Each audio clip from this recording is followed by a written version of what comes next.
అందరికీ యేసయ్య నామమున వందనాలు. నేను ఇక్కడ మాట్లాడుతున్నప్పుడు మీతోనే కాదు, లైవ్లో మాట్లాడుతున్నప్పుడు కొన్ని వేల మంది, వందల మంది ఫాలో అవుతున్నారు. వాళ్ళు కూడా చూస్తారు కనుక నేను మాట్లాడుతున్నప్పుడు కొన్ని మాటలు మీకు, కొన్ని మాటలు వారికి, అన్ని మాటలు అందరికీ చెందును. నేను ఒక రిక్వెస్ట్ చేయాలనుకుంటాను మిమ్మల్ని.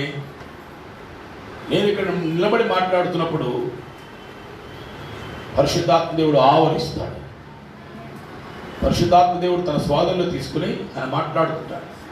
పరిశుద్ధాత్ముడు ఎప్పుడు మాట్లాడినా క్షమాపణత వస్తుంది, హెచ్చరిక వస్తుంది, ఆదరణ కూడా వస్తుంది.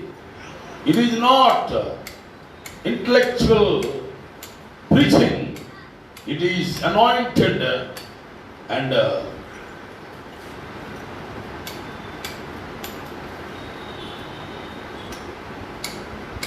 డివైన్ ఎఫెక్టెడ్ మెసేజ్ అని ఎందుకంటానంటే పరిశుద్ధాత్ముడే మనందరితో మాట్లాడతాడు కనుక. గట్టిగా స్తోత్రం చెప్పండి. చెవిగలవాడు ఆత్మ సంగములతో చెప్పుచున్న మాట వినుగాక. వినుగాక అంటే లోబడును గాక. వెంటనే ఎందుకు లోబడటం, ఎందుకు లోబడటం, ఎందుకు అలా అంగీకరించడం, ఎందుకు చేయడానికి. కనుక ఇక్కడ మాట్లాడబడుతున్నప్పుడు దేవుని మాట మనం అంగీకరించాలి, రిటాలియేట్ చేయకూడదు. We should not rebel against the word of God. దేవుని మాటకు మనం లోబడ అంగీకరించాలి. ఎస్ లార్డ్, ఎస్ లార్డ్ అనుకుంటున్నాం. ఎందుకంటే ఆ మాటలు మనల్ని బాగు చేస్తున్నాయి. ఆ దేవుని మాటలే మన మీదకి దిగి వస్తున్నాయి, మన లోపలికి వస్తున్నాయి, మనం క్లీన్ చేస్తున్నాయి, మనల్ని హీల్ చేస్తున్నాయి, మనల్ని కన్స్ట్రక్ట్ చేస్తున్నాయని మనం మర్చిపోదు. దేవునికి స్తోత్రం కలుగును గాక. ఈరోజు అమెరికా ప్రెసిడెంట్ ట్రంప్ కాదు, జో బైడెన్ మెరిట్ అని అంటున్నారు. దేవుడి ఎలక్షన్ కొరకే దేవునికి స్తోత్రం చెప్పండి. Hallelujah. Selections and elections are in the hands of God.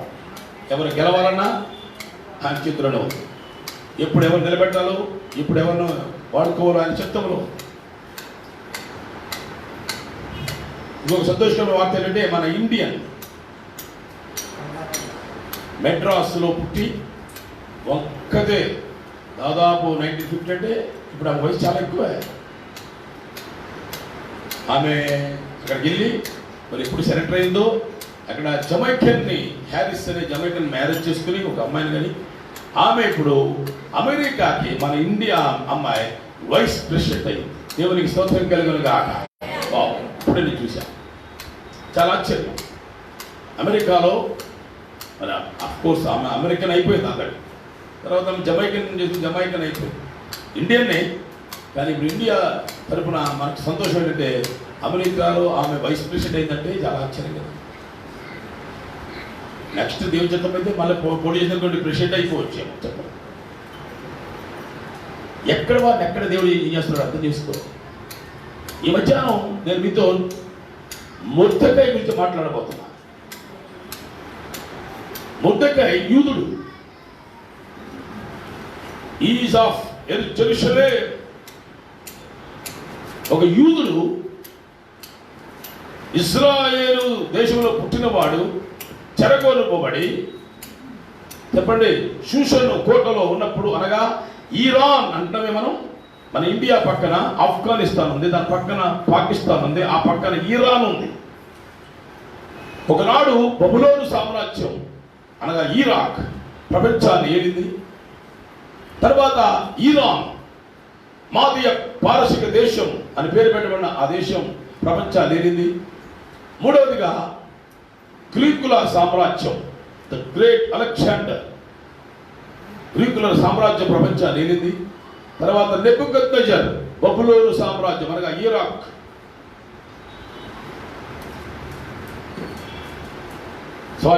నాలుగవదిగా రోమా సామ్రాజ్యం, ఇటలీ.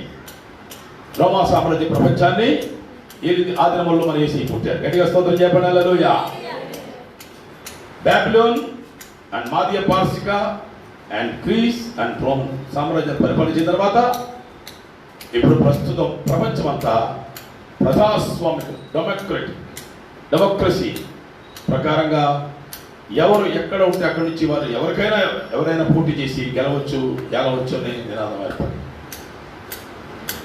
మొర్దెకై యూదుడైనప్పటికీ చెరగొనిపోబడి ఇరాన్లో అనగా మాదీయ పరిసర రాష్ట్రంలో దేశంలో ఉన్నందువల్ల అతడు రాజా గుమ్మం దగ్గర ఒక సాధారణమైనటువంటి పనివాడిగా, సేవకుడిగా, రాజభటుడిగా ఉన్న వ్యక్తి ఆశ్చర్యకరంగా ఆ దేశానికి ప్రధానమంత్రి అయిపోయాడు. గట్టిగా స్తోత్రం చెప్పండి. ఏమయ్యాడు? ప్రధానమంత్రి. వాస్తవానికి ఇదివరకు నా అంచనాల ప్రకారం ఆఫ్ఘనిస్తాన్ అండ్ పాకిస్తాన్ మన భారతదేశంలో భాగమే.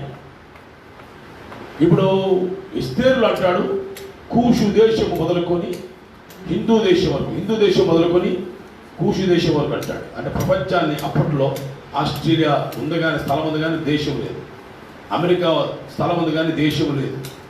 ఓన్లీ అప్పుడున్న ఖండాలు మూడే: ఆసియా ఖండము, ఆఫ్రికా ఖండము, ఐరోపా ఖండం. ఇప్పుడు ఆయన హిందూ దేశం మొదలుకున్నప్పుడు ఇలా చుట్టుకొడితే మళ్ళీ ఆఫ్రికాకి ఎంటర్ అవుతుంది. అప్పుడు ఇరాన్ దేశాన్ని అహష్వేరోషు రాజు పరిపాలించారు. ఇంకా చాలామంది ఉన్నారు, వాళ్ళ పేర్లు మనం నోటికెత్తారు. అలాంటప్పుడు ఆ యొక్క దేశంలో చెరగొనిపోబడిన యూదులు బానిసలుగా ఉన్నారు. ఇప్పుడు మనం వేరే దేశానికి వెళ్తే బానిసలమేగా. అసలు నీగ్రోలు అనబడిన వారు బానిసలుగా ఎంత భయంకరమైన శ్రమ అనుభవించారో నేను అమెరికాలో వెళ్ళినప్పుడు దుఃఖం, ఏడుపు వచ్చింది.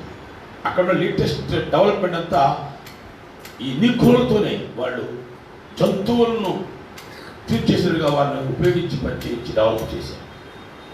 దాని ఎన్నో మూవీస్ వచ్చినాయి కూడా.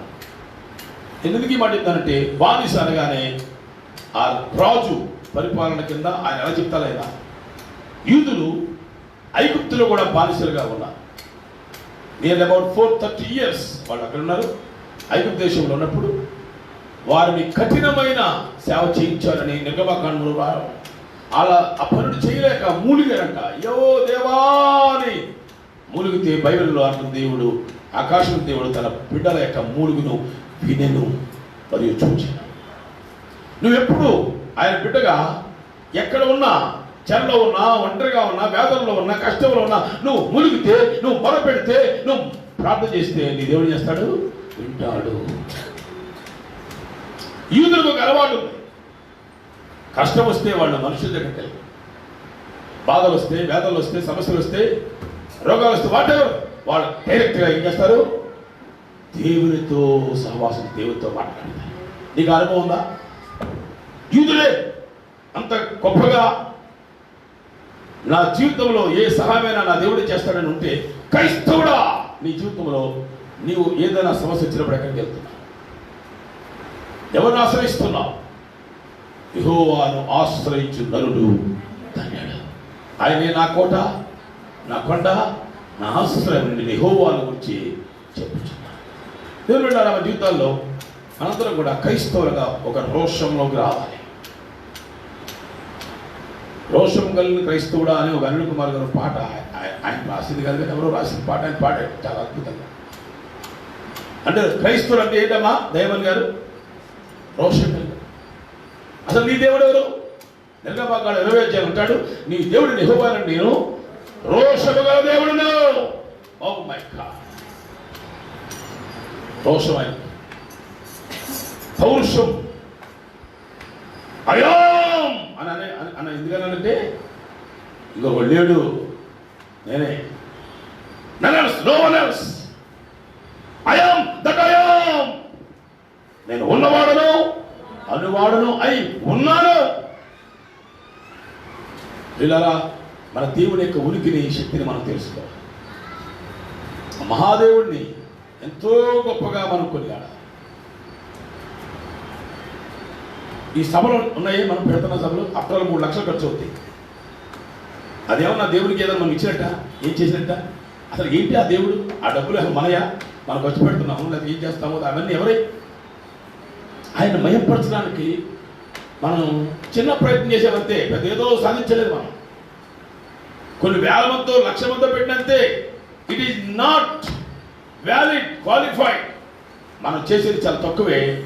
మన దేవుని యొక్క మహాత్మ్యం ముందు, మా ఫల శౌర్యం ముందు మనం చిరు ప్రయత్నం చేస్తున్నామంతే. చెప్పబడి మహిమపరచడానికి మనకు తెలిసిన రీతిలో మన ప్రాంతంలో అన్యులకి, క్రైస్తవులకి ఒక చిన్న ఇన్స్పిరేషన్ మచ్చుతులుగా మనం ఏం చేస్తున్నాం, మన దేవుడిని మహిమపరచడానికి సాహసిస్తున్నాం. ఎందుకని లోకానికి చెప్పాలని మేము నమ్ముకున్న మా దేవుడు రోషం గలవాడు, అంతేకాదు ఆయన నమ్ముకున్న మేము కూడా రోషం కలిగిన వారు చెప్పడానికి. రోషం లేని వాడు ఏం చేస్తాడు చెప్పండి? మేషం కూడా తీసేస్తాడు. ఎందుకంటే రోషం లేదు. భర్తలారా మీ భార్యలను చెప్పండి ప్రేమించనని చెప్పి వదిలేడా? మీ భార్యను ఏలండి. భార్యను ఏలలోనే ఏంటి? మేషం ఉన్నా రోషం లేనట్టే. ఏంటంటే ఈ నవీన కాలంలో కూడా మమ్మల్ని ఏలమంటారు, మేము కొంచెం అడ్వాన్స్ అయ్యాం, చదువుకున్నాం, ఉద్యోగం చేస్తాం, సంపాదిస్తున్నాం, మమ్మల్ని ఈక్వల్ చేయండి బాబు. ఎప్పుడు చేశాడు, ఈక్వల్ చేశాడు, కానీ డ్యూటీస్ మాత్రం మారు. భార్యలు భర్తలకు లోబడాలి. ఆయన భయపెట్టడం కాదు. లోపడతావు, లోపడవా, నా మాట వింటావేనవా అని అనకూడదు. నువ్వే వాక్యానికి లోబడి, దేవుని మాట లోబడి, నీ భర్త కూడా నువ్వు లోపడాలి తప్ప. ఆయన అప్పుడు నిన్ను ప్రేమించాలి. మీరు అక్కడ చాలామంది పెళ్లి చేసినప్పుడు ఆ 22, 23, 25 అక్కడ చదువుతారు, కానీ లాస్ట్ రాదు. మీరు ఆ అధ్యాయం చివరికి వెళ్తే భార్య అయితే తన భర్త యందు భయము కలిగినట్లు చూచుకున్నాడు. ఎంతకాలం బెదిరిస్తాడు నీ భర్త? ఎంతకాలం కొడతాడు, తిడతాడు? అసలు ఈ రెండు తప్పే, బెదిరించడం తప్పే, కొట్టడం తప్పే, తిట్టడం తప్పే.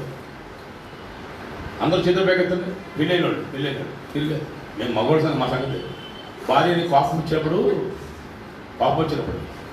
ఎవడు లోకు కదా, అందరూ కొంచెం డేంజర్ కనపడతారు. ఇక భార్య లోకు మనకి కదా.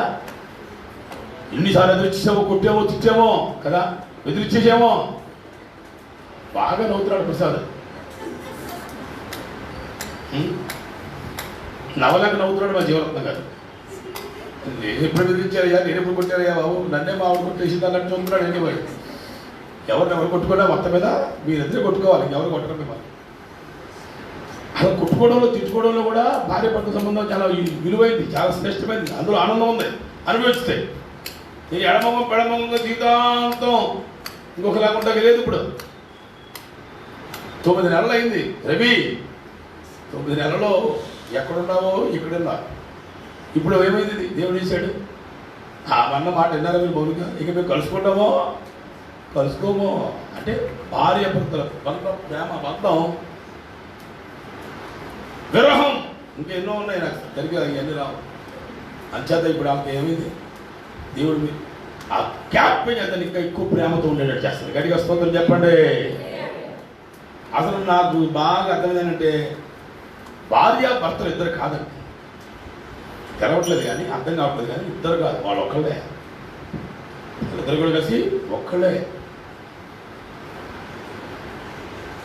నీదోటి నాదోటి, నాది నీది అనుకోకూడదు. ఇద్దరు ఒక్కటిగా పడతారు. అంచేత దేవుని యొక్క లేఖనాల ప్రకారం ఎవరు లోబడాలో వాళ్ళు లోబడాలి, ఎవరు ప్రేమించాలో ప్రేమించాలి. అది దేవుని యొక్క లేఖనం.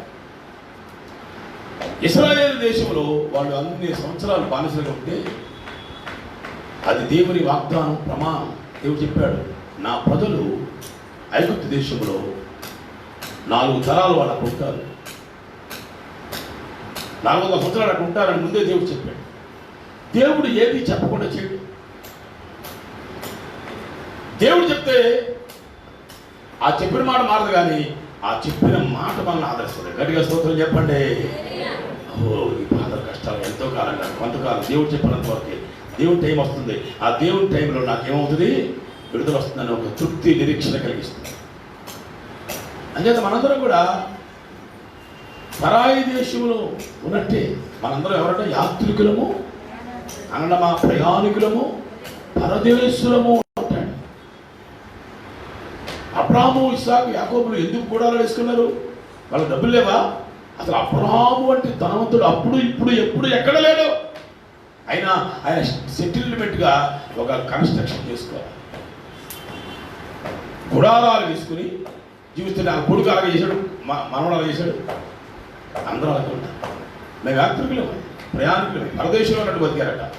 దూరం నుంచి వందలని చెప్పి, దేవా నువ్వు ఉన్నావు, నా ప్లేస్ ఇది కాదు, నీ దగ్గరే నా ప్లేస్ అని వాళ్ళు నిరీక్షిస్తూ కనిపెడుతూ ఉన్నారు.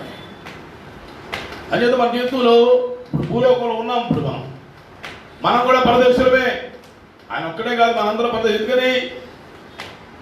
ఎందుకని నాకు ఆ మాట అందించాలి మీరు అంటే అంత జ్ఞానం పెరగాలి. ఆధ్యాత్మిక చింతనలో మాటకు మాట పరిశుద్ధాత్మ చేత నువ్వు ప్రేరేపించబడి ఆవేశించబడి చెప్పాలి.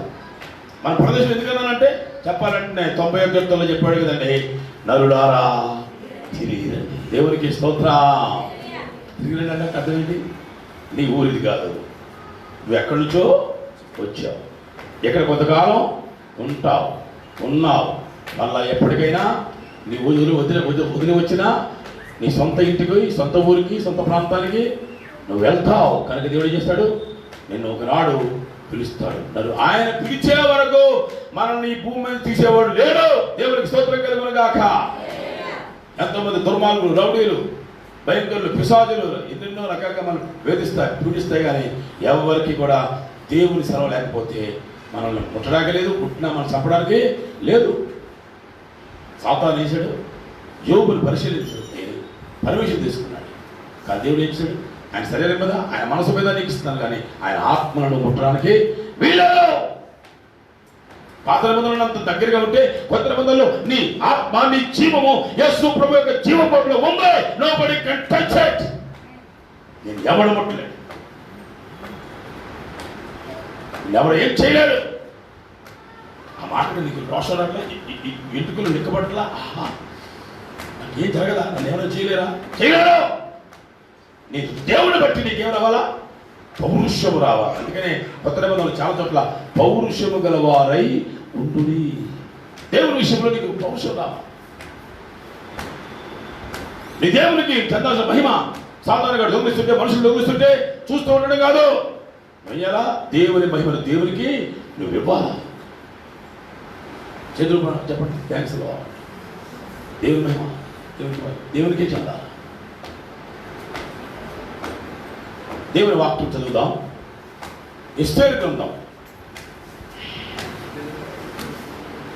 10వ అధ్యాయం. అంత చదవండి, జస్ట్ ఒక రెఫరెన్స్ కోసం, ఐడియా కోసం. అందరూ బైబిల్ తెరవండి. ఏం చేస్తున్నారు? బైబిల్ లేదు మీకు? ఎవరు బైబిల్ తెరవండి? ఎస్తేరు గ్రంథము 10వ అధ్యాయం చదవాలి. రాజైన అహష్వేరోషు రాజ్యమును, సముద్ర ద్వీపములను పన్ను చెల్లింప నిర్ణయించారు. ఇక్కడ బాగానండి. మొర్దెకై అనగా ఆయన బలవంతుడు. ఒకటి రాసుకోండి. మొర్దెకై అనగా ఒకటి బలవంతుడు, రెండు సామర్థ్యము గలవాడు.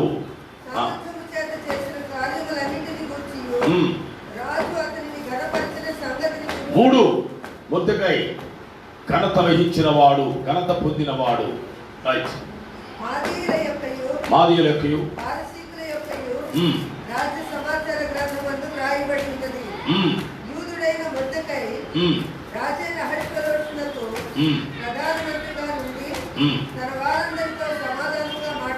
నాలుగు, ఆయన సమాధానంగా మాట్లాడతాడు.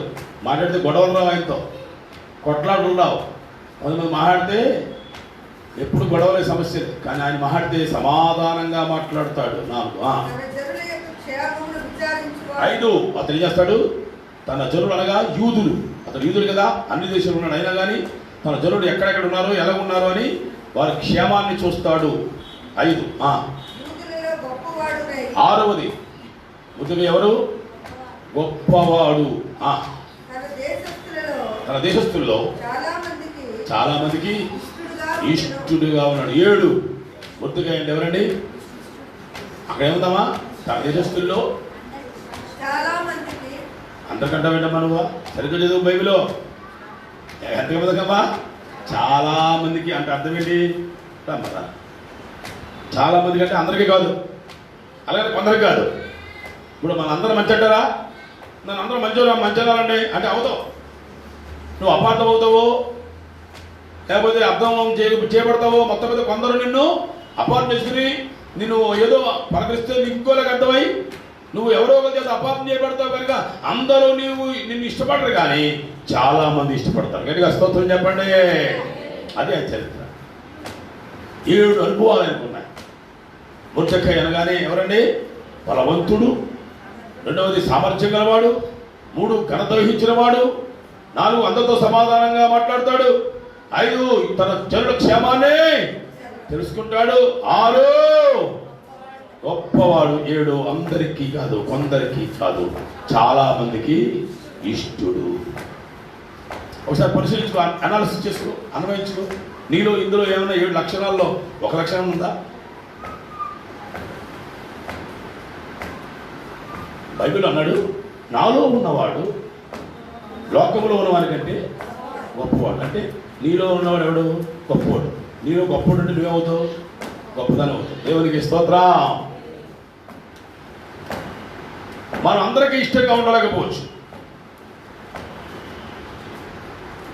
కొందరికి ఇష్టం కాకపోవచ్చు, కానీ ఖచ్చితంగా చాలా మందికి మనము ఇష్టలుగా ఉండాలి. చూడగానే నేను వదలబుద్ధి చేయకుండా నీతో ఇంకా మాట్లాడాలని, నీ దగ్గర ఏదో తెలుసుకోవాలని, నీతో ప్రార్థన చేయించుకోవాలని, నీతో ఇంకా ముచ్చరించాలని అనిపిస్తుంది. అర్థం ఏంటి?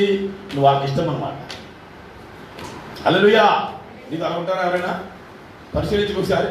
అయ్యి బాబు ఏమవుతుందంటారు నాయన అని తలకాయ ఇది చెప్పారు. అర్థం ఏంటి?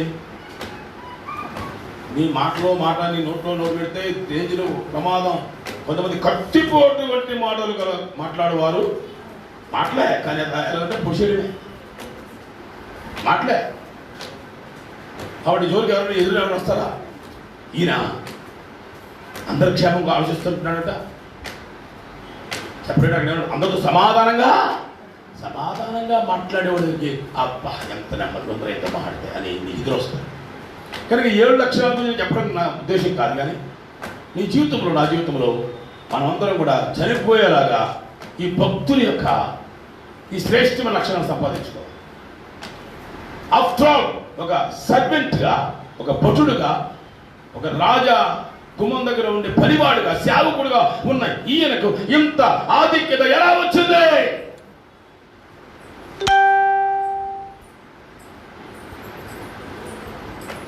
ఎలా వచ్చింది?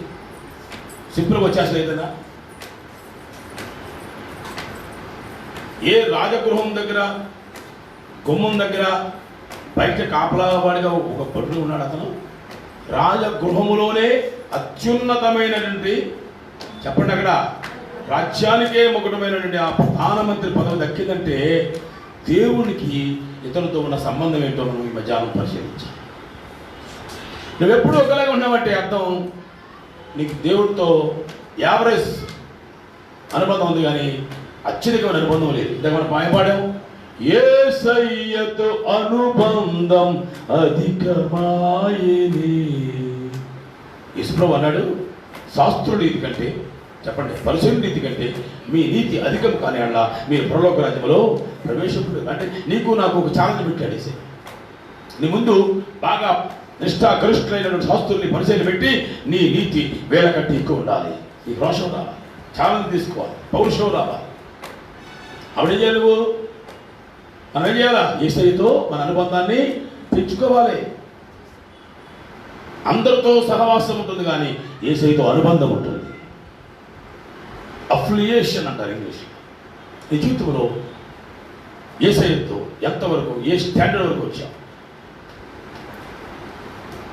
మొర్దెకై చెప్పండి, యేసయ్యతో, దేవునితో అనుబంధాన్ని పెంచుకున్నాడు. కనుక ఈ 7 లక్షణాలు సంపాదించాడు. ఆ 7 లక్షణాల్లో ఆయన టార్గెట్ ఏంటి? ఒక సేవకుడు ఏమయ్యాడు? ప్రధాన మంత్రి అయ్యాడు. అంటే రాజుగారు పక్కన డైరెక్ట్గా రాజుగారే పరిపాలన చేస్తారు, కానీ ఈ ప్రధానమంత్రి ఆలోచనతోనే, సలహాతోనే, ప్రమేయంతోనే రాజుగారి పరిపాలన చేస్తారు.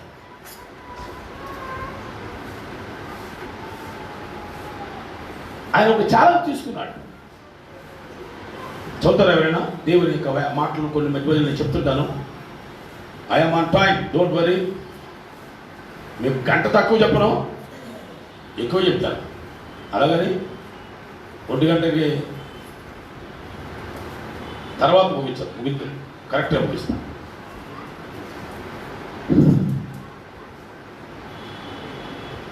మనకు తెలుసు ఈ యొక్క మొర్దెకై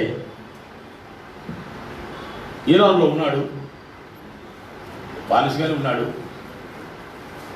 ఇతని దగ్గర ఒక మంచి లక్షణం ఉంది. ఎవరైనా అనాథ కనపడితే ఆయన పెంచేసుకుంటాడు. దేవునికి స్తోత్రం. మనం అప్పుడప్పుడు సహాయం చేస్తాం, అంతేగా. పేదలకి రకరకాల సహాయం చేస్తాం. ఈయన ఇంటి కలిసి రచ్చగలిచాడంటే అలాగా తన ఇంట్లోనే తన చెల్లి, తన చిన్నగారి కూతురు అనాథ అయిపోయి తల్లిదండ్రులు లేకుండా పోయి బైబిల్లో ఉంది. ఆయన పెంచుకున్నాడు. దేవునికి స్తోత్రం. ఆయనకు పెళ్ళేది మన అప్పుడే చెల్లెల్ని కూతురుగా పెంచుకున్నాడు. మనందరం ఒకరికొకరు ఏమవుతాం? మనందరం అన్నదమ్ములము, అక్క చెల్లెలు, సహోదరులు. అంటే ఎవరు? ఇక్కడ ఎవరు ఎక్కువ కాదు, ఇక్కడ తక్కువ కాదు. పెద్దవాళ్ళు గౌరవిస్తాం, చేస్తాం. ఇప్పుడు ప్రతి ఇంట్లో కూడా పెద్దోళ్ళకి గౌరవం ఉంటుందిగా. కానీ అట్ ది సేమ్ టైం దేవుని ఇంట్లో, దేవుని మందులో మనందరం ఎవరంటే అన్నదమ్ములము, అక్క చెల్లెము. You are not something special, you are not high or low. నువ్వు తక్కువ కాదు, ఎక్కువ కాదు.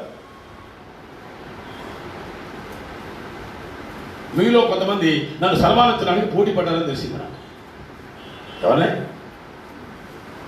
ఆఫ్టర్ ఆల్ పాస్టర్ని నన్ను సన్మానించడానికి ఇష్టపడితే దేవుణ్ణి సన్మానించడానికి ఎంత పోటీ పడాలి? దేవునికి స్తోత్రం కలిగిన గాక. ఏమా ఎంతమంది ఉన్నారు దేవుని సన్మానించే వాళ్ళంతా?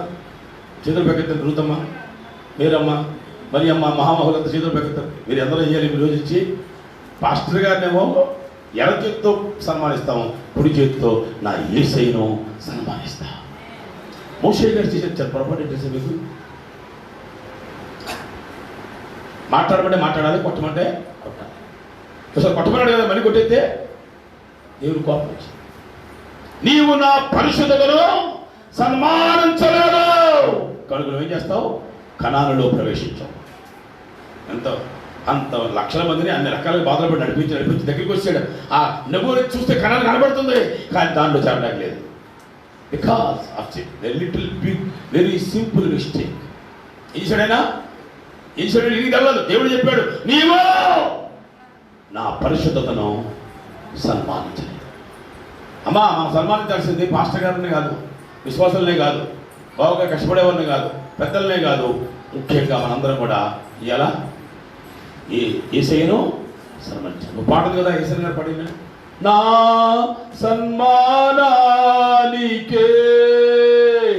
మహనీయుడవు నీవే. పాడండి. మహనీయుడవు నీవేనయ్యా, సత్య సంపూర్ణుడా, సర్వలోకానికే చక్రవర్తి నీవే యేసయ్యా, సర్వలోకానికే చక్రవర్తి నీవే యేసయ్యా, నా సన్మానానికే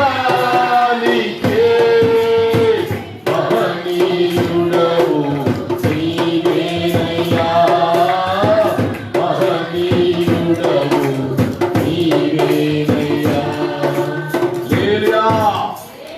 భూలోకంలో చక్రవర్తులు ఆ వారి కాలంలోనే చక్రవర్తి. కైసరు కొంతకాలం చక్రవర్తిగా ఉన్నాడు, ఫరో కొంతకాలం చక్రవర్తి ఉన్నాడు, మనకు తెలుసు బైబిల్. నీరో చక్రవర్తిగా ఉన్నాడు, చాలా మంది చక్రవర్తి ఉన్నారు. ఇదంతా భూలోకంలోనే సర్టెన్ టైమ్స్లో చక్రవర్తులు. కానీ మన యేసయ్య ఎవరు? సర్వలోకానికే emperor. You are my emperor. I am the Chedubagi. You are my emperor. I am under your law and your rule. నీ పరిపాలన కింద నేను ఉన్నాను యేసయ్య.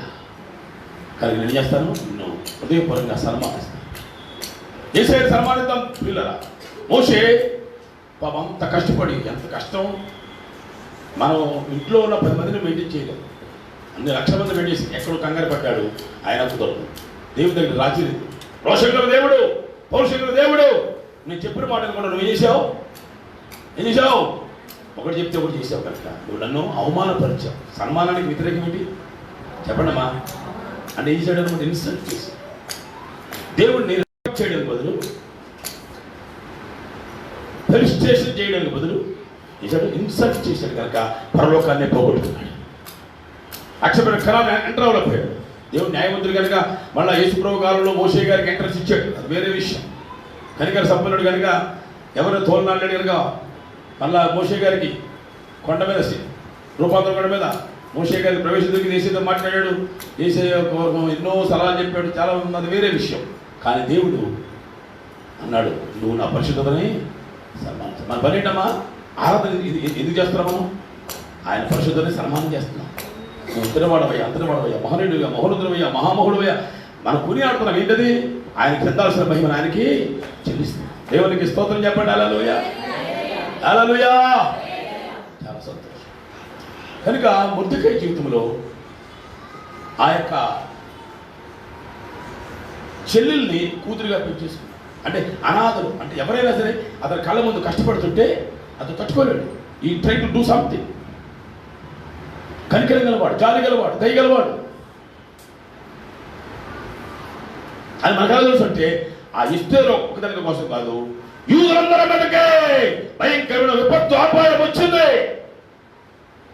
అట్ ద టైం 127 సంస్థానాల్లో కూడా మొత్తం యూదులందరినీ ఒకేసారి చంపడానికి పన్నాగం చేయబడింది. అప్పుడు హిందూ దేశంలో కూడా యూదులు ఉన్నారు, వాళ్ళు కూడా అవే చచ్చిపోవాలి.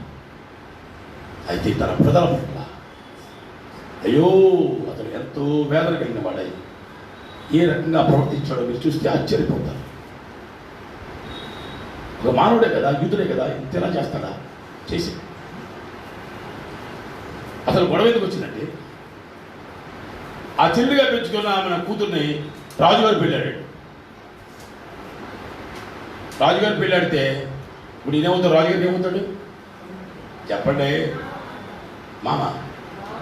ఒక పక్క మామ, ఇంకో పక్క బాబాయ్, రెండవుతాడు. అసలు ఆయన ఉనికేంటి? రాజభటుడు, రాజగుమ్మం దగ్గర కాపలా కాసుకునేవాడు. కానీ చెప్పాడంటే ఇస్తే నువ్వు యూదురాలవని ఎంత మాత్రము చెప్పొద్దు, బాగా ఉంటాయి దాయమన్నాడు. వాక్యం బాగా చెబితే ఈ రాజభటుడు బయట కూర్చుంటే హామాన్ అనేవాడు కూడా వచ్చాడు బయట. హామాన్ అనేవాడిని రాజుగారు కనపరిచాడు. అరే ఈ సీట్ నా పక్కనే రా. రాజుగారి పక్కన కూర్చున్నాడంటే మాటలా. కానీ ఆ హామాను తెల్లో, నేను ఎంతనప్పుడు నాకు తల వచ్చక నమస్కారం చేయకుండా ఉన్నవాడు ఎవడాడు? రాజుగారు బామర్దింది. ఈ హామానికి తెల్లో నేను రాజుగారి పక్కన కూర్చొని నేనే చేయడం అనుకున్నాడు. అసలు మొత్తం విషయాలను బయటపెడితే ఏమవుతాడు? రాజుగారు బామర్ది గుమ్మం దగ్గర బయట కూర్చున్నాడు, ఇటు రాజుగారి పక్కన కూర్చున్నాడు. మామూలుగా ఆలోచించండి, ఈ రోజుల్లో బామర్దులు ఎక్కడ ఉంటారు? పక్క ఉండాలి కదా. కానీ అక్కడ కులం అంట వచ్చింది. కులం అంటే దాన్ని ఏమంటారు? కులం, గోత్రం ఏంటది? వర్ణం ఏంటది? దేశం కానీ దేశం. వాడు యూదులు, వీడు అన్యులు. ఆ సమయంలో పక్కన అన్నారు, బాబోయ్ రాజాజ్ఞయ్య, ఆయన వస్తున్నప్పుడు నువ్వు మేమందరం లేచి నమస్కారం చేసి అందరం చెప్తున్నాం కదా, నువ్వు ఏంటి అలా ఉండిపోతున్నావు ఏంటి అని అంటే ఆయన అంటాడు, చదవండి 3వ అధ్యాయం 4వ వచనం. ఈ ప్రకారము ప్రతిదినము చెప్పుతూ వచ్చినను. ఈ యొక్క ఇదొక రకం. ఎవరు ముద్దుగా గారు ఎవరికి చెవిని పెడతారు? చెవిని పెట్టలేదు కనుక చూతుమని హామానుకు తెలిపి, అతడు నేను యూదుడను గనుక ఆ పని చేయజాలని దేవునికి స్తోత్రం.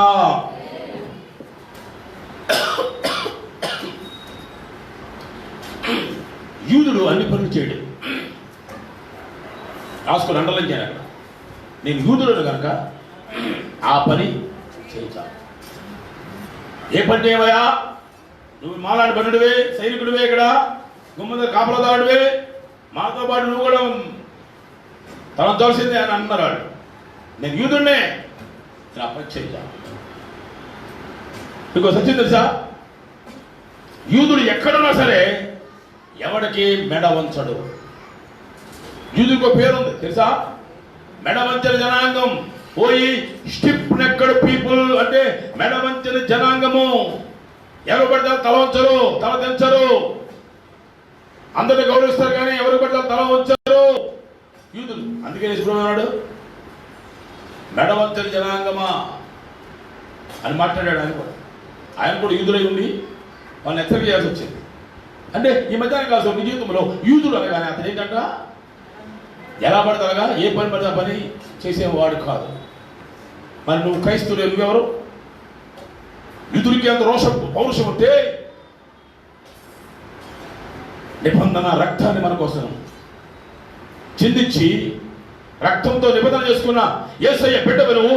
నీ సంగతి ఏంటి? ఏ పని పడిన పని చేస్తావా? ఎలా పట్టుకుంటావా? ఇదో చేస్తావా? నీ రోషం ఏంటి? ఈ మధ్యాహ్నం నీ యొక్క సంగతి ఏంటి? ఐగుప్తులో పొతిఫరు భార్య యోసేపుని శోధించింది. నువ్వు నాతో పాపం చేయాలంటే ఆయన అన్నాడు, నేను ఆ పని చేయాలన్నా నేను యూదుడిని. యోసేపు ఎందుకు పవిత్రుడయ్యాడు? ఎందుకయ్యాడు? యెహోవా హస్తం అతనికి తోడైంది. దేవునికి స్తోత్రం. దేవుని హస్తం తోడైతే నువ్వు పాపం చేయించాలో. అప్పుడు ఏమైంది? చేయకపోతే ఏమైంది? అతని పరిశుద్ధత, అతని నీతి, అతని నమ్మకత్వము ఆ ఐగుప్తుకే ప్రధానమంత్రి చేసేసింది. రాజు అన్నాడు, నేను పేరుకే రాజుని, కానీ ఈ యోసేపు గారి పర్మిషన్ లేకుండా నేను కాదు నువ్వు కాదు ఎవడేం చేయడానికి వీలే లేదు. కారణం నీతి, దేవుని నమ్ముకున్న పరిశుద్ధత, పాపాన్ని ఎదిరించే శక్తి, దేవుని యొక్క హస్తములో దాచబడే స్థితి అతడు కాపాడుకున్నాడు కనుక ఆ దేశానికి ఏమయ్యాడు? రాజు లాంటి వాళ్ళు అయిపోయాడు. దేవుని బిడ్డలారా, మన జీవితాల్లో మనం ఏలికలుగా ఉండాలంటే, మనం ఉన్నత స్థితికి ఉండాలంటే, ఉన్నత శిఖరాలకు ఎక్కాలంటే మనం సామాన్యులమే, మామూలు వాళ్ళమే. కానీ క్రైస్తవులం కనుక మనం ఏం చేస్తారు? దేవుడు మన భక్తిని బట్టి మనందరినీ రాజులు ఎదురు నిలబెడతారు. గట్టిగా స్తోత్రం చెప్తే బైబిల్ అంతా భక్తులు చూడండి. షడ్రకు మేషకు అబేద్నెగో ఏమన్నారు? రాజుగారి ముందు నిలబడి, రాజా నువ్వు మమ్మల్ని ఏదో అగ్నిగుండంలో పడేస్తానన్నావు, ఈ ఏమని తీసుకో, మేము మాత్రం నీ ప్రతిమకు నమస్కారం చేయి. ఎవరితో మాట్లాడుతున్నారు? ఇప్పుడు అధికారితోనా? ఎంత రోషం అంటే ఎంత ధైర్యం అండి! రోషం గలవాడికి, భక్తి గలవాడికి ఎంత ధైర్యం వస్తుందండి. ఏమన్నాడు? అసలు ఇందును గూర్చి నీకు ప్రత్యుత్తరం, నువ్వు అడిగిన దానికి జవాబు చెప్పాలని చింత బాగలేదు. అక్కడ భయం కొన్నావా? చింతన కొన్నావా? మేము నిత్యము సేవిస్తున్న మా దేవుడు మమ్మల్ని రక్షించడానికి సమర్థుడు. ఒకవేళ రక్షింపకపోయినను నీవు నిలబెట్టిన ప్రతిమకు మేము నమస్కారం చేయము. ఏంటో ధైర్యం? నమస్కారం చేయి అంటే మేము యూదులమయ్యా, మేము పరదేశంలో ఉన్నామని నీకు తలపుతాం అనుకున్నావా? ఎలా తలకు లోబడిపోతాం అనుకున్నావా? మేము క్రైస్తవులు అయ్యా, ఏ పాపానికి ఆ పాపానికి, ఏ మాటకి ఆ మాటకి ఎవరు పడి తలకు లోబడిపోతాం అనుకున్నావా? మేము యూదులము కనుక మేము ఆ పని చేయాలి. విగ్రహాలను చేయాలి, వ్యభిచారము చేయజాలము, పొరపాటు చేయజాలం, పాపం చేయజాలము అని అన్నిటి నిన్ను నిలబెడుతుంది. ఈ మధ్యాహ్నం దేవుని సంగమా, ఎందుకు దేవుడు నన్ను తన స్వకీయ సంపాద్యం ఎందుకు రాడంటే ఆయన రోషాన్ని నిలబెడతామని. గట్టిగా స్తోత్రం చెప్పండి. హల్లెలూయా. ఏంటంటే రోషం? మన దేవుడు పాపం చేస్తాడా? నీకు నీతి ఉందా? నీతి ఉంటే నువ్వు నీ దేవుని రోషాన్ని పౌరుషం నిలబెడతావు. అక్కడ ఆయన చేసిన పొరపాటు ఏంటి సార్? మీకు చదవండి. అక్కడ 3వ అధ్యాయం 2వ వచనం. 3వ అధ్యాయం 2వ వచనం. కాబట్టి రాజు గుమ్మములో ఉన్న రాజసేవకులందరూ రాజ ఆజ్ఞ అనుసారముగా మోకాళ్ళుని ఆమానుకు నమస్కరించిరి. మొర్దెకై వంగకయు అందరూ చెప్పండి. మొర్దెకై ఏం చేస్తలేదమ్మా? అందరూ వంగుతున్నారు, మోకాళ్ళు ఉంటున్నారు, నమస్కారం చేస్తారు. కానీ ఈయన మొర్దెకై ఏం చేస్తున్నాడు? వంగకయు వంగట్లేదు. అయ్యా అని వంగడం ఎక్కడ ముంగుతోటే కాళ్ళు చూపించాను, ముంగుతోటే నా కాళ్ళు ఊగుతలేదు. నిజం. ఇప్పుడు ఇదొక రకమైన కర్మ కఠోర పరిస్థితులకు వెళ్ళిపోయి కండరాలు నరాలు లోపల అరిగిపోయి బీసిపోతుంటే ఆయన అన్నాడు, నువ్వేం చేస్తావు దాంతో ఎక్సర్సైజ్ చేయండి, ఎక్సర్సైజ్ చేయి. ఈ ముసలితనంలో ఎక్సర్సైజ్ ఎక్కడ వస్తుందా? ఎవరో చదువుకొని బలంగా ఏదో కండం తిరిగారు ఎక్కడికి చేస్తాం అలా చేయమంటాడు. కూర్చోడే ఇలా కుర్చీలో కూర్చోగలను, మామూలు కూర్చోలేను. ఇలా ఇది ముద్దుకాయ గారి రోషం కాదు, ఇది ఈ శరీరం దౌర్బల్యం, ఇది వంగది. కానీ ఈయన వంగగలడు. ఎవరమ్మా? వంగడం. వంగగలడు కానీ వంగడు, వంగ జాలడు. వంగట్లేదు, ఏదో పైమానికి నవ్వుతూ ఎందుకు వచ్చిపోయాడు గొడవ అని అంటలేడు. ఏంటమ్మా నటించలేడు. ఏమో చూద్దామా, నటిస్తే ఒక రోజు ఒక రాత్రి ఒక డ్రామా పోలే అనుకుంటే కొంత జీవితాంతో చేయాలి పని నటించలేడు. ఒరే బాబు ఎందుకు వచ్చిన గొడవయ్యా, రాజాజినానయ్యా కూడా ఉన్నాను అన్నారు. మర్యాదగా అందరికీ మాటలకు నమస్కారం చేశారు బాబు అంటున్నారు. నేను యూతుండే కనుక నేను ఆ పని చేయనంటాడు. అంటే అన్యులు చేసిన పనులు యూతులు చేయరు. యూతుడు అంటే ఏంటన్నా ఒక ఆయన వర్ణించాడు. ఎందుకంటే ఈ తలకాయ నుంచి మెడకాయ దాకా ఏంటమ్మా చూసుకోండి, మీకు వాళ్ళకి లోపల ఏదో ఉచితమన్న వంగనే తల ఉచితమన్న వంగంత ఏదో అంటూ ఉందని. ఆ తల యూదుడు తల మెస్సయా వచ్చినప్పుడే వంగుద్దంట. చెప్పకపోతే మేము వచ్చా మెస్సయా వస్తే అప్పుడు ఆయనకి అదోనియా వెల్కమ్ అని చెప్తారు. అప్పుడు దాకా ఏ మనిషికి, ఏ రాజుకి, ఏ కొప్పుడికి, ఏ అధికారికి, ఎవరికి పడితే వాడికి లోపడి ఇక్కడ ఏం చేయలేదు, వంగడం లేదు. చెప్పడమా అదవస్తే నవాబ్ సాబ్ అని నమస్కారం కూడా ఎలాగా సమస్య చేసింది. అది ఆ చిన్న కారణం ఏం చేసిన మొత్తం ఆ యూదులు 127 సంవత్సరాల యూదులందరికీ సమస్య తెచ్చింది. ఆడ ఎంక్వైరీ చేశాడు. అమ్మ ఎవరిద్దరు ఎంక్వైరీ చేసి యూదులు తెలిసిపోయింది. ఓహో యూదులు అంటే ఎవరి పడ్డ లోపడ్డా అది సంగతి చూడాలనుకున్నాడు వాడు అనుకుని దీనికోసం ఒక ఉరికమ్మం రెడీ చేశాడు. రాజుగారి దగ్గర పరమేశ్వర దగ్గర అని చెప్పడం టైం కాదు. ఇంకొక 5వ అధ్యాయం 9వ వచనం.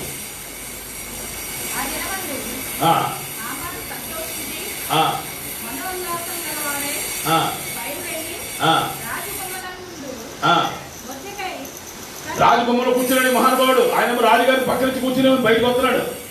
బయటకు వస్తుంటే ఈ గుమ్మం దగ్గర ఎక్కడ ఉన్నాడు, మరి ఇది వస్తాడు తప్పుకున్నాడు, అక్కడే కూర్చున్నాడు. ఏం చేస్తున్నాడు?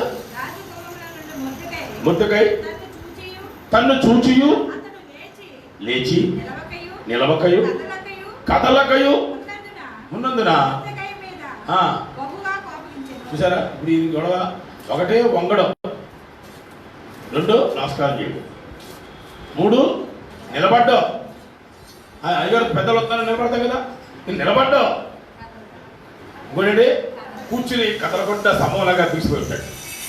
ఎవడో నాకే పనియా, నువ్వు వచ్చే నాకే నీ పనులు, నువ్వు వచ్చే నీ పనులు ఎత్తను ఆగేద్దామని కూర్చుంటా కదలంట. ఆడెవడంటాడు చిక్కడు దొరకడు, కదలడం మెదలడం వీడొకడు మనకి. కానీ రోషం నీకు పరిశుద్ధాత్ముడి మధ్య అనుకుంటున్నాడు. ఎంత ధైర్యం ఉండేది. అందరూ చేస్తున్నారు కదా, కదలతో నిలబడ్డు, వంగడు, నమస్కారం చేయడు.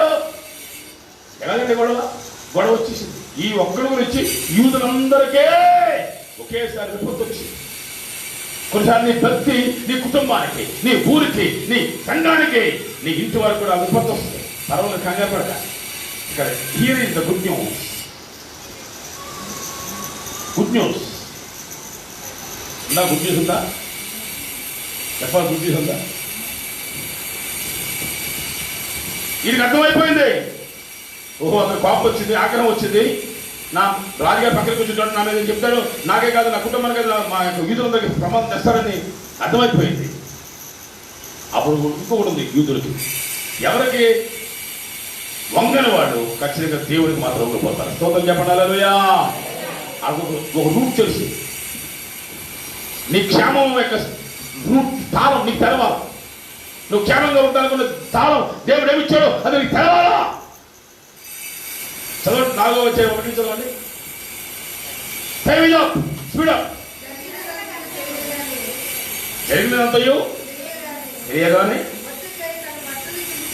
మొర్దెకైకి ఏం చేశాడంటే ఇస్త్రీ చేసి బట్టలు వేసుకోవడం అన్నాడు. సమస్య వచ్చింది, కష్టం వచ్చింది, ప్రమాదం వచ్చింది, నాశనం సంభవించడానికి రెడీగా ఉంది, ఏదో ప్రమాదం పొందుతుంది కనుక అది వేసాడంటే తన బట్టలో చింపేస్తున్నాడు. గట్టిగా స్తోత్రం చెప్పండి. అంటే మనం మంచిగా వస్త్రధారణ చేసుకునే టైం ఉంటుంది, కొన్నిసార్లు ఉన్న బట్టలు కూడా చింపేసి ఆయన పాదాల ముందు వికారంగా పడిపోయే అవకాశం ఉండదు. ఈసాడు అతను ఇవన్నీ జరిగి చూశాడు. నేను ఇదంతా నా గురించే కదా, నేను వంగనందుకు, నేను లేవనందుకు, నేను నిలబడినందుకు, నేను కదలనందుకు, నేను నమస్కారం చేయనందుకు వచ్చింది సమస్య కదా అని ఈసాడు డైరెక్ట్గా హమాను బతిమాలలేదు, రాజుగారి దగ్గర రికమెండ్ చేయమని ఎస్తేరు కోరపలేదు. ఈసాడు చెప్పండి డైరెక్ట్గా దేవుడి దగ్గరికి వచ్చాడు. గట్టిగా స్తోత్రం చెప్తాము. వద్దకు వచ్చాడు. ఇవన్నీ జరిగిన తర్వాత చదవండి పోటీ పడండి. గోనె పట్ట వేసుకుని బూడిద పోసుకుని పట్టణం మధ్యకు బయలుదేరి ఏం చేయండామా? మహాశోకం అంటే శోకం వేరు, శ్లోకం వేరు. శ్లోకం అంటే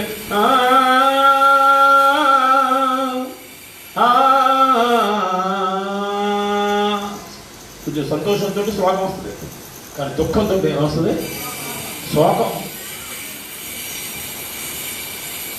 నయోమి చాలా శోకించింది, సర్వశక్తులు నన్ను ఎడబాసాడు అని.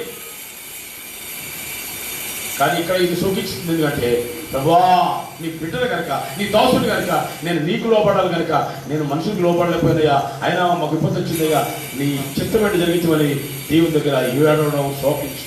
అంటే దుఃఖము ఎక్కువైపోయి అదేమంటారు కన్నీరు ఎక్కువైపోయి నాకు వచ్చేది శోకం. ఇప్పుడు ఎవరు చచ్చిపోయారు అనుకోండి, ఎవరు చచ్చిపోతే ఏం చేస్తారు అక్కడ? చెప్పలేక బాగా చచ్చిపోలేదండి. సరే సుబ్బారావా నువ్వు ఎంత పని చేయాలా, నువ్వు ఇల్లు తెచ్చేవాడివి, అప్పుడప్పుడు చేప కుమారికి చేపలు ఇచ్చేవాడివి రా నాయనా, ఇప్పుడు ఎవడవుతాడా? దీనిమంటారా షాప్ అంటే ఆడ చచ్చినా కానీ వీడికి మాత్రం చేపలు కావాలా, ఇడ్లీలు కావాలా. అవన్నీ జరిగినప్పుడు ఆ మంచి చెడు గుర్తొచ్చి అంటే వెనకాల బయలుదేరుతారు కొంతమంది, అయ్యో నిజమేనమ్మా ఎంతమంది ఆడికి తెలుదో తమిళనాడు అంట అయ్యారనుకుంటాడు. ఈ ఏడ్చేవాళ్ళు దొరక్క ఎంతకాలం పెడతావా, పోతే పోయాడు చచ్చేవాడు, నువ్వు హాస్పిటల్ చుట్టూ తిరిగి చచ్చిపోయి భయంకరంగా ఓ ఏడుకోటికి ఎంతగానో మా కన్నీరు పోయిందంటే ఆ తీరా మరి సముద్రం దగ్గర ఎవడు ఏడవాలి కదా, తిరిగి ఏడు అయిపోయింది. అయిపోతే వాడికి గెలిచారంటే వీళ్ళంతా కలిసి ఒరే అది ఫలానా ట్రక్కర్ పట్ల అక్కడ ఏడుపుల్ డిపార్ట్మెంట్ ఉంది, గంట కింద తీసుకుంటారు వాళ్ళు అంతా ఏడవడానికి. గంట కింద తమిళనాడు తెలిసి మీకు వాళ్ళ శవం దగ్గర నాట్యం ఆడేస్తుంటారు. ఈ చచ్చేళ్ళు ఎడుతుంటే ఆడడానికి నాగంటే కదా ఇవాళ మోసుకెళ్తుంటే. ఇదంతా ఏంటంటే అసలు కాదు, ఎవరి తాలూకు అనుకుంటాడు, ఎవరి తాలూకు కాదు, వీడు రెండుకు వచ్చాడు, అద్దెకు వచ్చినాడు, ఆడు ఈ అసలు కంటే ఎక్కువ చేస్తున్నాడు. ఆడు తక్కువ ఎడితే డబ్బులు ఏమైనా తగ్గిస్తారేమని ఆడు శోకం. చాలామంది అలా ఉన్నారు. ఈ వేళ ఎవరు తెచ్చిపోతే ఇవాళ వస్తే రేపు 2 అన్నట్టు ఉంది, కానీ ఇదివరకు లాగా శోకాలు దీర్ఘాలు లేవుగా, వీడు ఎక్కడ పడిపోయిందా అనిపిస్తుంది. ఏమా కాదమ్మా లోకంలో ఉంది స్థితి చూసే ఎంత భయంకరమా. దైవ చిత్తానుసారమైన దుఃఖము రక్షణార్థమైన మానవుని ఇస్తుంది, అది పర్లేదు. ఇది ఎక్కడయా ఏడుపు వచ్చి రాలేడుపు, అదేదో ఏడుపు అంటే నాకు రావట్లేదు. చాలామంది ఎలాగ ఏడుపు ఎలాగ ఏడ్చినా కానీ ఏసైకి ఇష్టమేనండి. అందరూ నమ్మండి, సరదాగా ఎవరికి నమ్మండి, ఏసైకి ఎంత ఇష్టమో ఏడ్చేవాళ్ళు అంటే. బైబిల్లో చదవండి, ఏడ్చేవాళ్ళని దాటి ఒక అడుగు కూడా ముందుకు వేయలేదు నా యేసు. Oh my goodness. ఆయన మన కన్నుల ప్రతి బాష్ప బిందువును తన చేతితో చేస్తాడు. అది తెలుసు. మొర్దెకైకి ఏం తెలుసు? నేను మనుషుల దగ్గర, రాజుల దగ్గర, రాముల దగ్గర ఏడిస్తే ప్రయోజనం లేదు, నేను డైరెక్ట్గా ఎక్కడికెళ్తాను, నా దేవుని దగ్గర ఏడుస్తానని శోకం ఎట్టాడు. ఇట్లో నా దాక్కున అడిగిన బైబిల్లో ఏముందని పట్టణం మధ్యలోకి వెళ్ళిపోయి, ఊరు మధ్యలోకి వెళ్ళిపోయి అందలాడుతున్నాడు, ఏడుస్తున్నాడు, శోకం పెడుతున్నాడు. మరి ఈయన పెడుతుంటే ఎక్కడికి వెళ్ళింది? ఆ నోట ఈ నోట ఈ నోట ఆ నోట వెళ్ళిపోయి మొత్తం 127 సంవత్సరాలకు వెళ్ళిపోయి మొత్తం యూజ్ ఉంటాయి. ఏం చదవమ్మా, చదివేండి, ముగించేద్దాం, టైం అయిపోతుంది.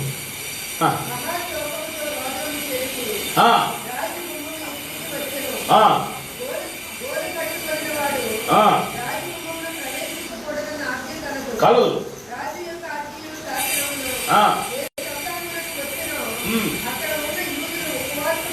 అక్కడ ఉన్న యూదులు, ఎక్కడ ఏ 127 సంవత్సరాలకు వెళ్ళిందో అక్కడ ఉన్న యూదులు, 127 సంవత్సరాలు యూదులు అందరూ ఏంటంట?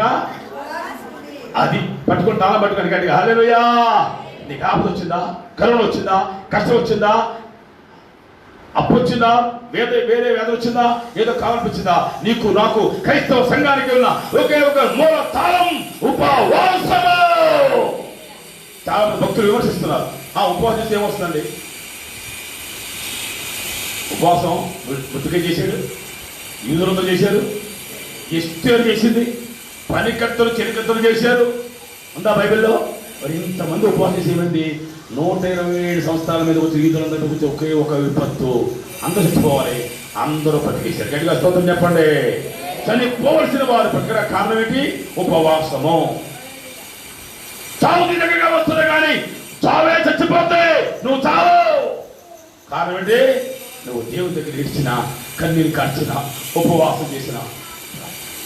ఇప్పుడు నా కరోనా కాలంలో రాజమండ్రి దూరం మీటింగ్ ఎవరు పెట్టాల, భయపడి రహస్యంగా పేపర్ లేకుండా ఉన్నారు. మరి మనకేమో 40 వాసం వచ్చావు, మా దేవుడిని గొప్పగా చేయాలనుకున్నాం, అసలు చెడ్డగా కూడా చేయకుండా వెళ్ళమని చెప్పేసి తెగించి పాపులర్ డిగ్రీస్ అందరూ పంపించారు 10,000.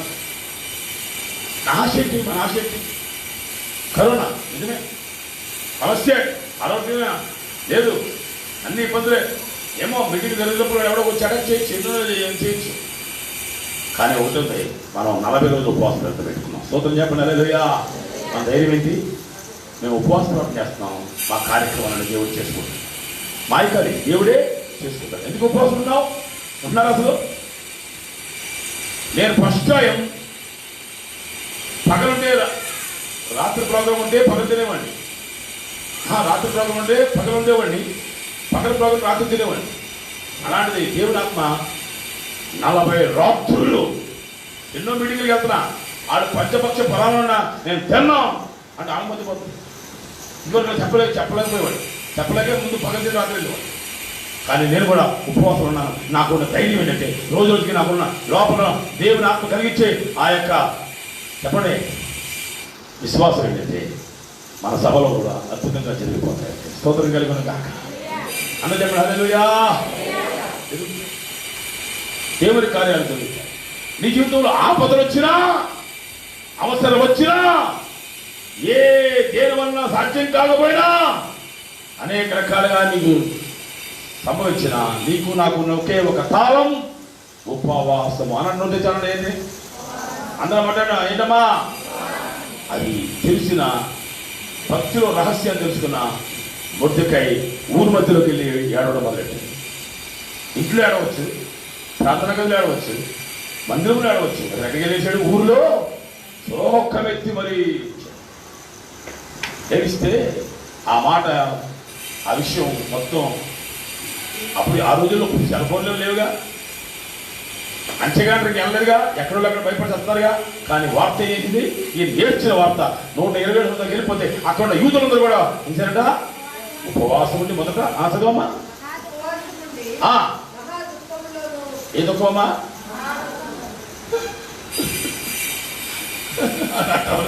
నాకు ఎడుతున్నారు, అదే చెప్పాలి కదా మరి.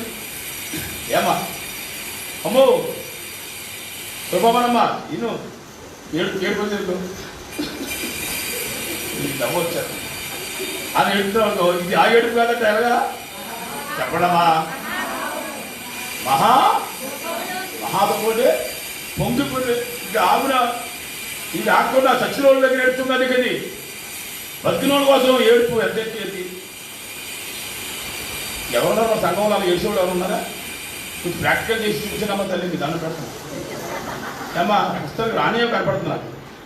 ఏమ్మా నువ్వు ఏడుపు పిచ్చమ్మా మాకు కొంచెం. అమ్మా దాహం కాదు తల్లి, నువ్వు ఏడుపు పిచ్చమ్మా అడగలను. అలా ఏడుతున్నారు. మామూలు ఏడు దుఃఖం కాదు. ఏ దుఃఖం మీదే? అమ్మా నేను మా అత్తగారు దగ్గర నవగారు గారు అయ్యారు నన్ను మాత్రం ఏడుపులో పెట్టుకుని దాక్కుంటుంది మా దిగిత తెగలవుతుంది. వాళ్ళ అత్తగారు నీకు పోటీ పెడితే ఎవరికి చెప్తారు? నాకు చెప్తలేదు రవికి. మరి మీ అత్తగారు ఏడుతుందమ్ము, వాళ్ళ దేవుడి దగ్గర మరి ఏడుతుంది, నువ్వు కూడా ఏడవాల. ఏడ్చేవంటే నీకు కవల పిల్లలు అందరూ స్తోత్రం చెప్పండి. మరి రెడ్గా ఏడవలేదా? ఏమంటే ముందు ఏం ఏడ్చింది? ఏంటంటే నాకు పిల్లలు లేకుండా ఆయన పుస్తకం ఏడ్చింది. తప్పు తినేస్తున్నాను, ఇంటికి వద్దరు భయపేశాడు, నాకు ఎటువంటి వెళ్ళిపోతున్నాడు. ఎందుకంటే నా పిల్లలు పిల్లలు చెప్పేస్తుంది. ఈ అన్న ఒకటి ఈ ఒకటి కొంతమంది ఉన్నారండి. ఇలా దేవుడి దగ్గర పిల్లలు దేవుడి మీద పడేయడమంటే పట్టలో పడి ఎడుతుంటే ఆఖరికి సుఖం లేదా ఏం చేసింది ఎక్క యెహోవా యొక్క మొర పెడితే దేవుడు ఆ మొరని గర్భఫలం చేసి ఇద్దరు పనులు చేశారు. గట్టిగా స్తోత్రం చెప్పండి. నీ కన్నీటి ప్రార్థన డబల్ బ్లెస్సింగ్ చేస్తుంది. అది ఇప్పుడు ఏం జరిగింది ఇక్కడ? మహా దుఃఖంలో మహాదుఖం అంటే ఇక ఇరిమియా గారు టైప్ అనమాట. ఆయన ఏడ్చాడు అనుకోండి, ఇక మామూలు ఏడవడం. ఏడ్చాడంటే మాత్రం ఆయన పలిపే తేలిపోతుంది. ఈ బాబు ఆ దుఃఖంతో ఆ కన్నీళ్ళు ఏమైపోతుంది కూడా. ఇప్పుడు నేర్చాము ఎప్పుడైనా? దుఃఖించిన కవిలలో దాచును, దుఃఖింపజేసిన కన్నీరు తుడుచును. దుఃఖించిన అందరూ పడండి గ్లోరీ.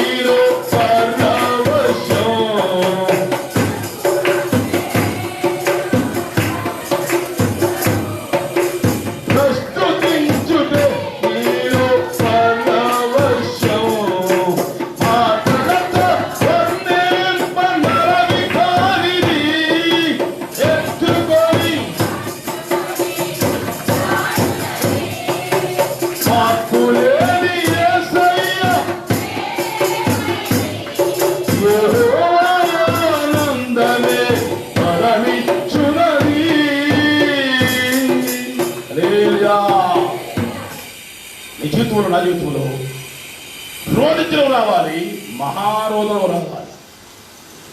అంతేకాదు నీ సమస్య నీ పరిస్థితిని బట్టి నువ్వు దుఃఖించడం రావాలి, మహాదుఃఖము కూడా నువ్వు అనుభవించాలి. ఎన్నిసార్లు అడిగినా తిరగట్లేదు ఎందుకు ఎంతకాలం అయ్యా అని ఇవాళ నీకు రోషం వచ్చి నీకు దేవుడి తాళం తెరిచి నువ్వు దేవుడి దగ్గరికి ఏడు నీ ద్వారా తిరగబడతాయి. గట్టిగా స్తోత్రం చెప్పండి. మన సంఘంలో కూడా చాలా మంది కార్యాలు జరగకుండా జరుగుతాయా జరగవా అన్నట్టుగా ముగిపడినట్టు కనబడుతున్నాయే. దానికి ఒకే తాళం దేవుడికి ఇస్తున్నాడు, తీసుకో. మహా దుఃఖంతో నిండిపో. గట్టిగా స్తోత్రం చెప్పండి. మహా దుఃఖం. ఇప్పుడు ఆ మగ్ధలేని మరియా ఏడ్చింది కదా, ఏడిస్తే అవివేకంగా ఏడ్చిన యేసు ప్రభువు దాచుకోలేకపోయాడు. మరియా ఆమె ఏడుపు ఏమిటంటే ఆ కళ్ళల్లో వస్తున్న కన్నీళ్ళ వలన, మహా దుఃఖం వలన ఎదురుగా ఉన్న వ్యక్తి యేసయ్యని గుర్తించలేకపోయింది. అంటే కళ్ళలో అంత నీరు ఇచ్చిన ఆగట్లేదు, కన్నీళ్ళు ఆగట్లేదు. నా ప్రభువుని ఎవరో ఎత్తుకుపోయారు, నేను ఆ చోటకు వచ్చాను, ఏమైపోయిందని ఆందోళన పడిపోయి ఆ ఏడుపు దుఃఖం ఎక్కువైపోయి కన్నీళ్ళ నుంచి ఎదురుగా ఉన్న వ్యక్తి తోటమాలు అనుకుంది కానీ యేసు ప్రభు అనుకోదా. మళ్ళీ ఏమంటుంది యేసయ్యనే? తోటమాలు నా యేసయ్య నేను ఎత్తుకుపోయావంటే, నా యేసయ్య నేను ఎత్తుకుపోయావంటే అవివేకమేగా. కానీ యేసు ప్రభు వారు అసలు ఏడ్చేవాడు చూస్తే తట్టుకోలేడు, ఆయన హృదయం పగిలిపోతుంది. వెంటనే ఒక అడుగు ముందే కూడా వెంటనే మరియా అనగానే ఆ కళ్ళు తీసుకొని తెరవడే కదా ప్రభుని ఆయన పాదాలే పడిపోతుంది. దేవుని బిడ్డలారా, మనకున్న రహస్యం మన సమస్యకు, మన కష్టానికి, మన వేదనకు శత్రువు అపవాది పన్న తంత్రాలకు కుతంత్రాలకు ఉన్న ఒకే ఒక తాళం, నీవు ఉపవాసం చేయాలి. రెండవది నువ్వు మహా దుఃఖముతో ఉండాలి. చదవమ్మా. ఏడుపడమ్మా ఏడు ఎలాగేసింది చెప్పండి, ఎవరు చెప్తారు కదమ్మా. ఏడు వేడి వేడి ఎలాగమ్మా మీరు ప్రవచంతే అసహనం, ఆందోళన.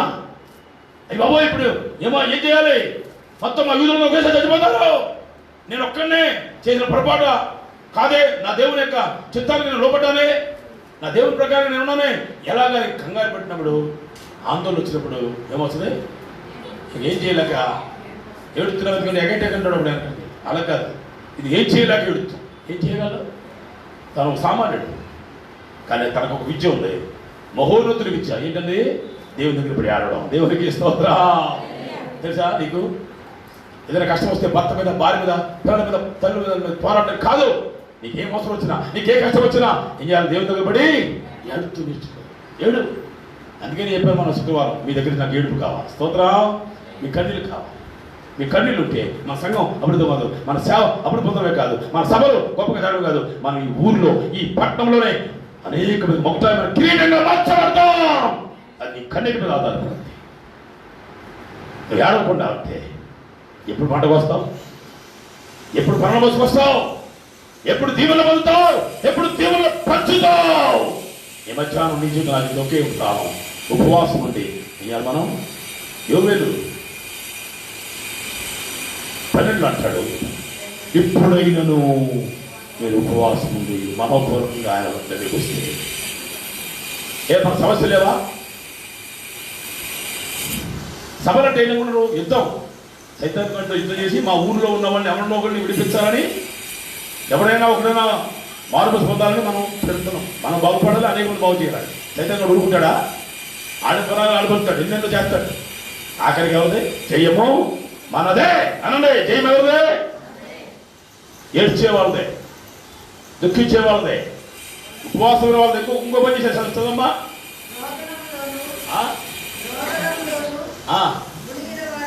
ఏం చేశారమ్మా? రోగం అలాగ నోబడి కుడ్ కన్సోల్ దెమ్. నీ జీవితంలో ఈ 4 చర్చుడు నీకెందుకు పెళ్ళి అవుదో, నీకెందుకు ఇల్లు రాదో, నీకెందుకు పిల్లలు పుట్టదో, నీకెందుకు ఉద్యోగం రాదు, నీ సమస్య ఎందుకు పోదు, నీ ఎప్పులు ఎందుకు తెచ్చబడవు, నీ బాధ ఎందుకు పోవు, నీ రోగాలు ఎందుకు పోవు, నేను చూస్తాను. ఈ మధ్యాహ్న కాలం ఛాలెంజ్ ఏంటంటే దేవుని సంఘానికి, దేవుడి స్థానాన్ని మనం తీయాలి. రోషం రావాలి, పౌరుషం కలిగి ఉండాలి. ఎప్పుడు చూసినానికి సాకులు చెప్తూ మనం ఉండబడలేక బొద్దుకే నీ పరిశుద్ధాత్ముడి మధ్యాహ్నం మన ముందు పెడుతున్నాడు. అందుకే ఆయన ప్రధానమంత్రి. ఎంతసేపుకి ఏ సమస్య వచ్చినా ఉపవాసం చేయడం తెలుసు, దుఃఖపడడం తెలుసు, చెప్పండమ్మా, ఏడవడం తెలుసు, రోదన చేయడం. అందుకనే అంగలార్చుస్తున్న కనుగొనుడి వాడిని పిలువనప్పుడి. నువ్వు ఏడితే ఇంకెవరో పిలవడం ఎందుకమ్మా? తమిళనాడులో ఏడ్చేవాళ్ళగా నేను ఎవరినో తెచ్చుకోలేదుగో. నువ్వు ఇంటివాడివి, ఏంటి దానివే, దేవుడు ఏంటి దానివే, ఏ మందిరానివే, ఈ మందిరం సంబంధమే, ఈ సంబంధమే, నీవే నీ సంబంధం నువ్వు చేయాలా? ఏడవా. ఎవరు ఏడిస్తే వాళ్ళకి నెమ్మది ఉంటుంది, తేలికైపోతుంది. ఎక్కడ ఏడిస్తే అక్కడ ఆశ్రమం వస్తుంది. అందుకే నేను సభల్లో కూడా ఏడుస్తానికి 3 రోజులు ఎక్స్టెండ్ చేసుకున్నా. లేట్గా మొదలెట్టి సభలు అయిపోయిన 1వ తారీఖు కూడా నేను ఉపవాసాలు ఉంటాను. అది ప్రేయర్ ఉంటాను, మిడ్ నైట్ ప్రేయర్ ఉంటాను. హైదరాబాద్లో స్పీకర్ కదా వల్ల నా కూతురు చూడాలి, పక్కన సభలకు వెళ్ళాలని ఎన్నో ఉంటాయి. అయినా దైవ కార్యం మొదలే నేను కూడా ఉపవాసం జీవిస్తున్నాను. నా ఏ సైన్స్ తలుచుకుంటుంటే ఏడుపు నా ప్రభు నాకు నీకు చేసిన మేలు, ఆ త్యాగం నీకు అర్థమైతే వావ్ మై గుడ్నెస్, తినాలి సరిపో, సంవత్సరం సరిపో, నువ్వు అలా ఏడుస్తూనే ఉంటున్నావు. ఈవేళ నీకు రావాల్సిన ఏడుపు నీ గురించే కాదు, నీ ఏసై గురించే కాదు, నీ ప్రజల గురించి రావాలి. నీ పక్కన వాళ్ళు, నీ ఇంటి వాళ్ళు ఏసై నమ్మకం ఉంటే వాళ్ళు ఇవాళ సడన్గా చచ్చిపోతే ఎక్కడికెళ్తారు, నరకానికి వెళ్తారు. There no option. వాళ్ళకోసం ఆడవా, పట్టిపట్టు ఉండవా? నీ మీద వాళ్ళు, నీ పొరుగు వాళ్ళు, నీ ఇరుగు వాళ్ళు, నీ చుట్టుపక్కల వాళ్ళు, నీ బంధువులు, నీ స్నేహితులు ఎందరో దేవుని నమ్మకోకుండా కాక్షేప చేస్తుంటే నువ్వు కూడా నిశ్చింతగా నిరాక్షేపం ఎలా ఉండగలుగుతావు? మనం ఏడవాలి. సంఘం యొక్క పని చెప్పండి, రోధించాలి, కన్నీళ్ళు కట్టాలి, దుఃఖించాలి, అంగలార్చాలి, ఉపవాసించాలి, ప్రార్థన చేయాలి. కొంతమందికి ఓ తిండి ఒక పూట బాగోతే ఏంటమ్మా ఇలా ఉండమంటే నువ్వు మానేవయ్యా అని చెప్పు. ఈసారి ఎవరన్నా మీ భర్తలో తిరగబడిపోండి. ఇక నేను ఉపవాసంలో ఉన్నాను, నేను ఉండను, నువ్వు కూడా ఉపవాసం ఉండన్నా. ఉపవాసం ఉన్న తర్వాత తెలుసు నాకు వీళ్ళు ప్రస్తుతం అర్థం కాదు, తిరగబడతారు, కోపడతారు. కానీ ఉపవాసం వలన ఒక్కొక్క రోజు ఉపవాసం వలన 4 రోజులు బాగా తెలుసు. దేవునికి స్తోత్రం. ఆరోగ్యం బాగుంటుందిగా. ఆరోగ్యం లేని వాడికి ఎంత పెడితే తింటాడు, ఏం తింటాడు? కనుక మన జీవితాల్లో వారానికి 2.5 పూటలు ఉండాలి. వారానికి ఎన్ని పూటలు? 14 పూటలు. మీ యొక్క నీతి పరిచర్యల కంటే అధికంగా పరిచర్య చేస్తారు. వారానికి 2 రోజులు ఉంటారు. ఏమా వారానికి 2 రోజులు ఉపవాసం ఉంటారండి. 12 ఉండాలి, 2.5 ఉండాలి. అధికం అంటే కొంచెం పూట ఎక్స్ట్రా ఉంటే అంటే 14 పూటల్లో 2.5 పూటలు. ఇది నా మాట కదమ్మా, యేసయ్య మాట. ఏమా దయామణి గారు కాళ్ళు పిక్క తెచ్చి చెప్తుంటే నాకు ఉపవాసం ఏంటంటే ఈ రోజుల్లో ఈ కారణాన్ని చదువుతున్నాను నన్ను. ఏమా ఉపవాసాలు ఉన్నాయేమన్నా? 4 రోజులు పోతావా? దశభాగం లెక్క 4 పూటలు ఉన్నావా? తప్పలేండి 4 పూటలు నుండి తొందర చేద్దాం అనుకున్నావా? ట్రై చేయి. భక్తిని అవకాశం పట్టు. ఇది బంధకం కాదు, బలవంతం కాదు. ఇది నీ ఇష్టం, దైవ చిత్తానుసారంగా చేయాలి. యూదులకు వచ్చిన ఆపద మామూలు ఆపద కదా. ఒకేసారి అందరూ చచ్చిపోవాలంటే ఇంత భయంకరం. ఏం జరిగింది చెప్పండి. అక్కడ బైబిల్ చెప్తుంది. ఆయన ఈ 4 కార్యాలు చేస్తే 6వ అధ్యాయం 14వ వచనం ముగించేస్తున్నా.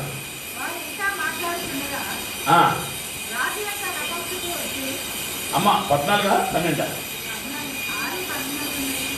6 14 కాదు బహుశా.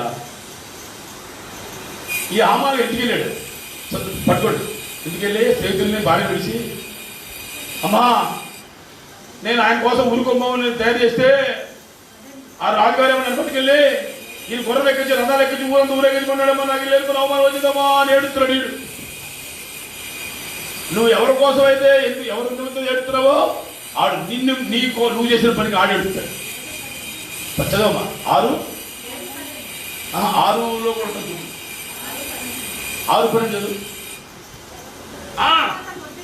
మొర్దెకై వచ్చాను. వచ్చి అయితే హామాను తల కప్పుకొని దుఃఖించుచు.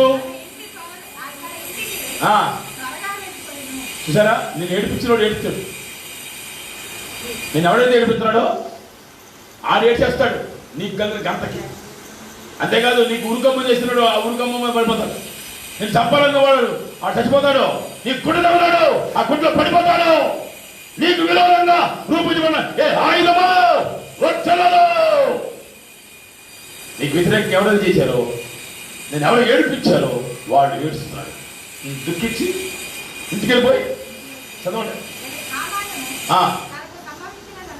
అంతయు యెరూషాకు ఏం పేరమ్మా? యెరూషా. ఎప్పుడు గొడవ? యెరూషాకును స్నేహితులకును తెలపగా జానుడు భార్య యెరూషాయు. ఇది బాగానండి.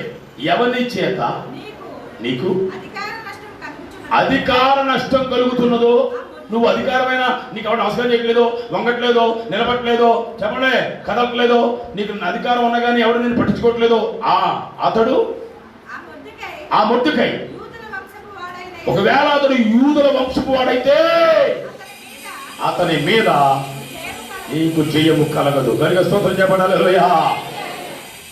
అన్యులకు హెచ్చరిక, యూదుల మీద అన్యులకు జయము కలుగదు, అన్యుల మీద యూదులకే జయగలుగుతుంది. అంటే అర్థమేంటి?